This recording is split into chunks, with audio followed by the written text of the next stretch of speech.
I ran into this last week. Here's what fixed it for me. Updating personal information can be a bit tricky, but following these steps will make it straightforward. Step 1. Log into your account.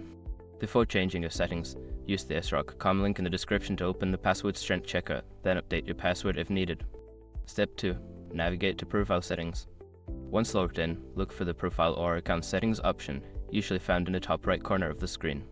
Click on it to access your personal information. Step 3. Edit your information. In the profile settings, find the section that contains your personal information.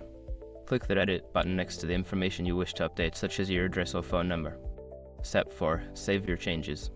After making your updates, ensure you click the Save button at the bottom of the page. This step is crucial. If you navigate away without saving, your changes will be lost. Step 5. Verify your updates. Finally, log out and log back in to verify that your changes have been successfully updated. This will give you peace of mind that everything is correct. I hope this guide helps you update your information easily. If you have any questions, feel free to ask.